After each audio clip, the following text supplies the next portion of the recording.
orang berpikir heran, apa yang mereka kejar ke Palestina? Andai ada orang ingin merebut Irak, masuk akal. Merebut Irak karena banyak sumur-sumur minyak. Andai ada mau ekspansi ke Kuwait, masuk akal.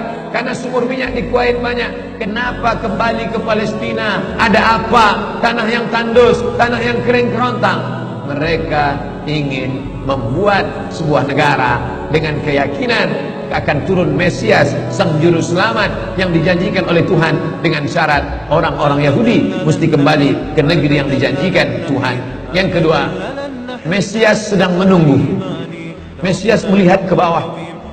Kalau dia tengok di bawah masih banyak gurun pasir, dia tidak mau turun. Dia ingin melihat hijau. Kalau sudah dibentang karpet hijau, baru dia turun ke bawah. Maka yang dimaksud dengan hijau itu adalah ditanami tanaman-tanaman hijau, penghijauan yang luar biasa. Dan ketika Israel masuk ke Palestina, mereka ambil tanah itu, mereka hancurkan rumah orang Islam, mereka buat tembok panjang. Penjara terbesar dan terpanjang di dunia adalah Palestina. Mereka kurung orang Palestina. Mereka buat tembok beton yang tinggi, panjangnya 700 km lebih. Dari Pekanbaru kita lihat, Anda menuju Medan Sumatera Utara 600 km. Mereka membuat tembok tinggi 700 km. Bayangkan, umat Islam terisolir dan mereka tanami hijau-hijau. Makanya Allah berkuasa. Allah mau tunjukkan kuasa, lalu Allah buat tanaman hijau itu menyala. Dalam pokok yang hijau itu menyala beberapa bulan yang lalu. Heran orang, Allah mau menunjukkan kekuasaannya. Kalian tidak mau tolong Palestina, aku yang akan menolongnya. Tanaman yang hijau yang mereka tanam itu tiba-tiba terbakar. Tidak ada yang bisa mematikannya. Sampai-sampai reporter wartawan Amerika mengatakan, tidak ada yang bisa mematikan kebakaran ini kecuali Tuhan, karena Dia yang membakarnya. Mengerti keadaan kita zaman sekarang. Jangan sampai dikatakan Palestina bukan urusan kita. Ini kan masalah politik. Indonesia ya Indonesia, Palestina ya Palestina. Antum tidak mengerti masalah dunia. Palestina adalah masalah umat Islam. Subhanalladzi asra bi'abdihi. Maha suci Allah yang sudah memperjalankan hambanya minal masjidil haram, dari masjidil haram ilal masjidil aqsa, masjidil aqsa, masjidil aqsa Palestina. Kita yang tertulis dalam kitab suci kita bahwa kita punya ikatan emosional. Kenapa kita tidak yakin itu? Yahudi ajarannya dibuat-buat, ajarannya mitos, tapi mereka punya keyakinan yang luar biasa. Mereka rebut negeri itu, mereka kuasai, mereka hancurkan negeri musuh. Atas dasar apa? Keyakinan bahwa Mesias akan datang. Yang kelima, apa yang mereka lakukan untuk Palestina? Mereka meyakini ada Temple of King Solomon, tempel kuil King Solomon, Raja Sulaiman. Datang pula orang Indonesia latah, dikatakannya Sulaiman ini kerajaannya bukan di Palestina, di Yogyakarta, Sleman. Kata dia, King Solomon itu punya tempel kuil, dan Temple of King Solomon letaknya pas di bawah Al-Masjidil Aqsa. Apa maknanya? Mereka mengeruk setiap hari bulldozer, traktor, ekskavator, terus mengeruk keliling Masjidil Aqsa. Mereka ingin meruntuhkan Masjidil Aqsa. Tulis Temple of King Solomon, enter, pilih image, tampak gambar replika. Inilah kerajaan Sulaiman yang ada di bawah Masjidil Aqsa. Akan mereka naikkan. Mereka sudah bangunkan rumah kecil replikanya. Seperti orang Riau membuat rumah replika, rumah Melayu Kampar, rumah Melayu Siak, rumah Melayu Bengkalis. Di mana rumah itu? Di Purna MTQ. Anak-anak kita kalau mau tahu bagaimana rumah Melayu Kampar, bagaimana rumah Melayu Siak, bagaimana rumah Melayu Pelalawan, pergi ke sana. Sebagiannya ada, sebagian tak ada, entah kemana perginya. Tapi mereka membuatkan itu. Inilah dia replika kerajaan Temple of King Solomon. Artinya apa?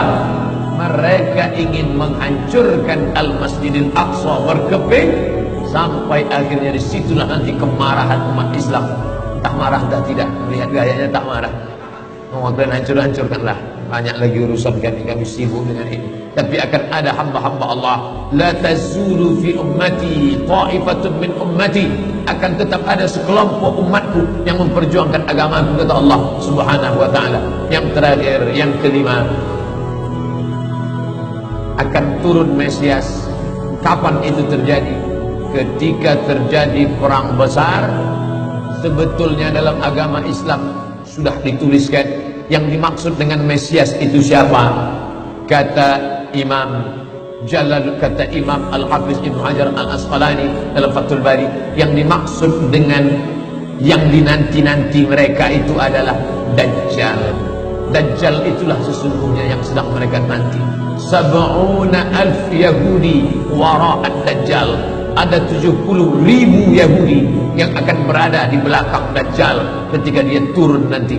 Makanya tiap hari, tiap petang kita berkata, Allahumma inni a'udzubika min azab jahannam wa min azabil qabri wa min fitnatil mahya wal mamat wa min syarri fitnatil masihid Dajjal. Dajjal itulah yang sedang mereka tunggu. Dajjal itulah yang sedang mereka nanti-nantikan.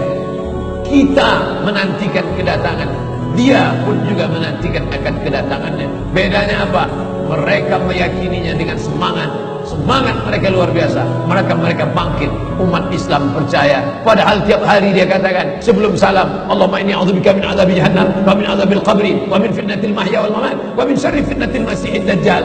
Tiap hari dikatakan, tiap hari diucapkan. Tapi dalam hati, betul tak Dajjal datang? Tahiyat tidak. Mereka yakin Dajjal akan datang, tapi mereka katakan itulah pemimpin kami, itulah Tuhan kami, itu adalah jelmaan daripada Tuhan kami, itu yang akan menghancurkan dunia, dia akan menjadi panutan kami. Kita berkata itu musuh kami, tapi kita pun ragu entah musuh entah tidak. Oleh sebab itu kita minta ampun kepada Allah atas kurangnya iman kita. Subuh ini kita bangkitkan semangat kita, tapi yang datang kepada, kenapa Allah tidak menolong? Katanya Allah itu maha kuasa. Cukup dia teriakkan saja, malaikatnya satu berteriak, pecah gendang telinga orang Yahudi, mati. Cukup dia tiupkan angin sejuk, terhirup, mati. Kenapa tidak dia matikan saja Yahudi itu? Datang Syekh Muhammad Jibril, Syekh Dr. Muhammad Jibril, Syekh Profesor Dr. Muhammad Jibril, dosen tafsir Al-Azhar. Kami undang, mahasiswa Indonesia mengundang di waktu di Mesir dulu kuliah. Lalu saya tanya, Assalamualaikum Syekh. Ya, kaum Ad binasa, kaum Samud binasa, kaum Midian binasa, kaum Irak binasa, kaum Fir'aun binasa. Kenapa Allah tidak membinasakan Israel ini? Senyum Syekh Muhammad Jibril. Apa kata dia? Ya bani, anak, seandainya Allah membinasakan Israel ini, lalu apa yang tersisa untukmu? Ditunjuknya saya. Seandainya Allah membinasakan Israel ini, lalu apa yang tersisa untukmu? Terdiam saya. Allah sengaja sisakan ini sebagai medan jihad kita menolong agama Allah Subhanahu wa ta'ala. يا قلب ما زلت تبكي على حبيب جفاك وسرت في ركب